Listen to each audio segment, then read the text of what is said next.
Assalamualaikum warahmatullahi wabarakatuh. Nama saya Sri Nurhayati, NIM 260101194100004. Pada kesempatan ini saya akan menjelaskan tentang aplikasi bioteknologi pada sumber daya hayati pantai. Nah, saya mengambil judul mikroalga sebagai sumber biomas terbarukan, teknik kultivasi dan pemanenan.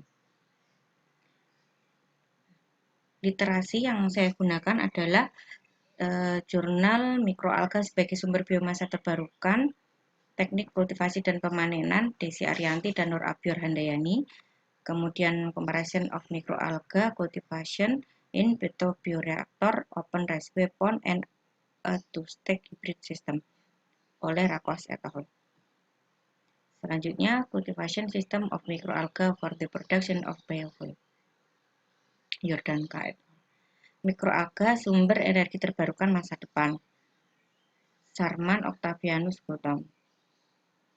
Karotenoid dari mikroalga dan makroalga, potensi kesehatan aplikasi dan bioteknologi.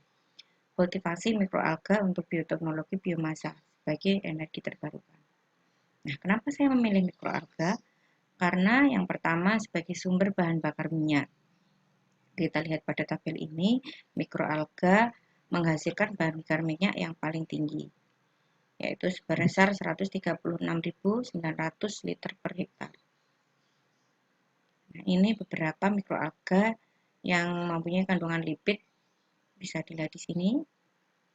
Selanjutnya, produk yang berbasis mikroalga itu ada makanan, kemudian obat-obatan, nah, kemudian juga kosmetik dan sebagainya. Karotenoid merupakan pigmen yang paling umum terdapat di alam dan disintesis oleh semua organisme fotosintetik dan fungi. Alga, baik mikro maupun makroalga, merupakan salah satu penghasil karotenoid terbesar. Nah, potensi karotenoid bagi kesehatan, antioksidan, mencegah beberapa penyakit degeneratif, pewarna, dan suplemen makanan. Ini beberapa spesies mikroalga penghasil karotenoid: Dunaliella, Haematococcus, Chlorella, dan Spirulina. Ini komposisi karotenoid dalam mikroalga. Ada beta-karoten, kemudian astaxanthin, kemudian juga vicocyanin oleh Spirulina. Nah, proses bioteknologi mikroalga, cahaya matahari yang kemudian dikasih nutrisi masuk ke kolam kultivasi mikroalga. Selanjutnya nanti ada pemanenan dan nanti akan diproses menjadi berbagai macam bentuk seperti untuk pakan ternak, kemudian juga obat-obatan, pupuk, dan sebagainya. Nah, proses bioteknologi mikroalga pada prinsipnya ada dua, kultivasi dan pemanenan. Kultivasi mikroalga di banyak penelitian itu dilakukan dengan dua cara, yaitu open pond system dan photobioreaktor. Ini untuk skala besar. Kemudian untuk open pond ini mempunyai keunggulan, biayanya lebih rendah, tapi beberapa kelemahannya adalah evaporasinya akut, kemudian penggunaan karbon dioksida juga tidak efisien, produktivitas mikroalga dibatasi oleh kontaminasi dari alga atau mikroorganisme lain. Ini prosesnya, untuk pakan, kemudian ada pedal wheel, kemudian masuk ke loblok tersebut dan akan dipanen di belakang pedal wheel. Nah, sedangkan photobioreaktor dikembangkan untuk mengatasi permasalahan yang ada pada open pond tadi. Sistem tersebut terbuat dari material tembus pandang dan umumnya diletakkan di lapangan terbuka untuk mendapatkan cahaya matahari. Pada dasarnya, photobioreaktor terdapat dua jenis, yaitu flat dan tubular. Ini untuk flat, konsumsi energi lebih rendah dan kapasitas transfer massa tinggi, efisiensi fotosintesis tinggi, dan tidak terdapat ruang yang tidak terkena cahaya matahari. Sedangkan tubular ini juga cocok untuk aplikasi di luar ruangan karena luas permukaannya untuk proses iluminasi. Ini perbandingan antara penggunaan sistem open pond dan sistem photobioreaktor.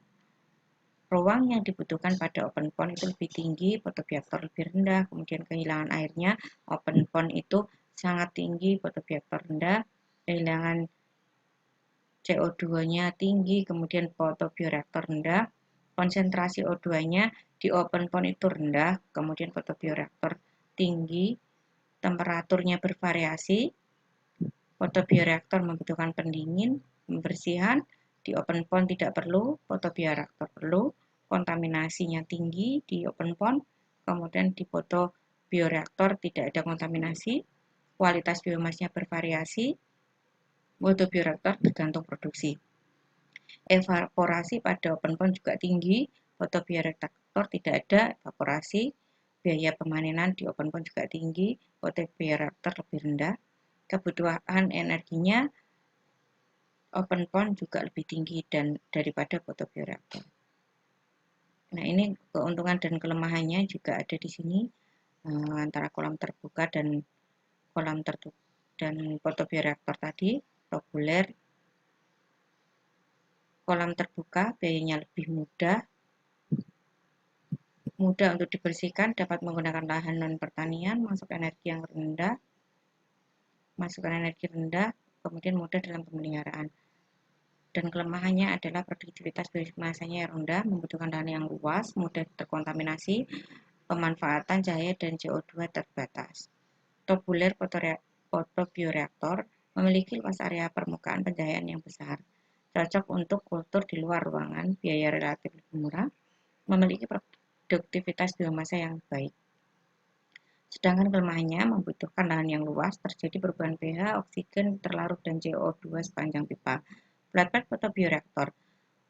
Keuntungannya produktivitas biomasnya yang tinggi, mudah untuk disterilkan, memiliki luas area permukaan pencahayaan yang besar, cocok untuk kultur di luar ruangan. Kelemahannya sangat sukar untuk dilakukan dalam ukuran besar, sangat sukar dalam mengatur temperatur. Nah, sekarang kita menuju ke pemanenan mikroalga.